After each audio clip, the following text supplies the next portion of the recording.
Beautiful. Okay, so we're going to work on your YouTube channel. We're going to talk about your content. Your content on YouTube is going to be monetized at some point. It doesn't get monetized right away. So you do have to understand that it is going to take, a couple of months to maybe a year or two to get monetized on YouTube.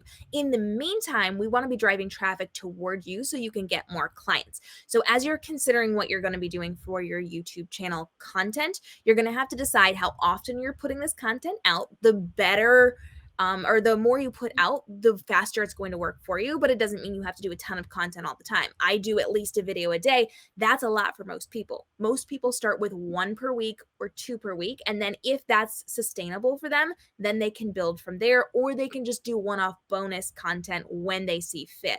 So the more you put out, the faster you put it out, the faster you're going to grow with it. But you need a schedule that's going to be sustainable. So the first thing you should start off with is one per week, or if you really think you're going to be good at it, you can start with two per week, or you could start with one per week and after a month, bump it up to two per week.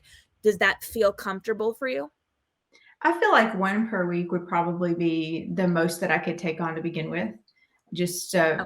because of rearranging current schedules and things like that. But Yeah. it's something that it would be great to pace it up once I get used to it. But I think just like every learning curve, it's probably going to take a little bit longer to start. Yeah.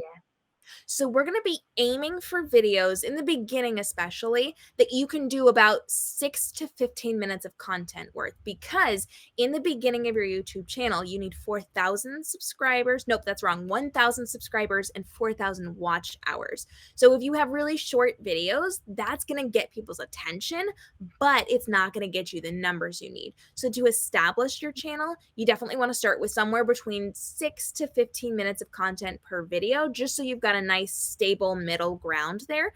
It's short enough that people will invest 6 to 15 minutes of their time to learn a new topic, but it's not going to then be so long that they say, I don't have time for a 30-minute video. So initially, we're going to look for that easy to do content, 6 to 15 minutes.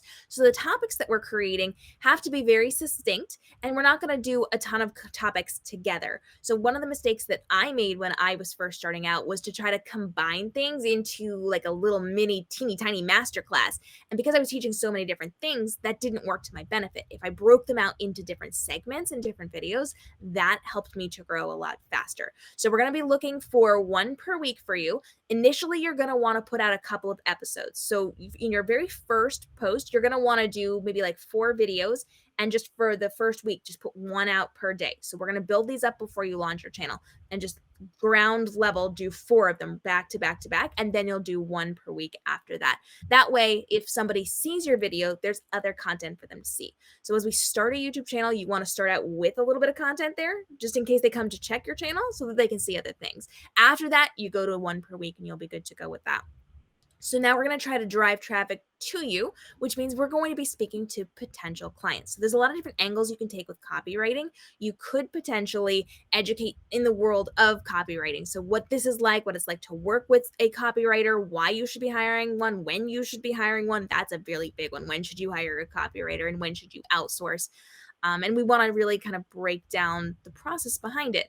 And one of the things you and I talked about before we jumped on today's conversation was that you want to make sure you are driving traffic back to you. You want to show how to do it. Here's how to do this yourself for your website or for your social media or for your blog post, but I can save you time and effort. So you are going to give a lot of the information on what you do. You're going to be very informational and educational. And then your hook is that you can save them time and effort and stress and predictability, because they know if you write it, it's going to be done right. And if they write it, maybe it is and maybe it isn't.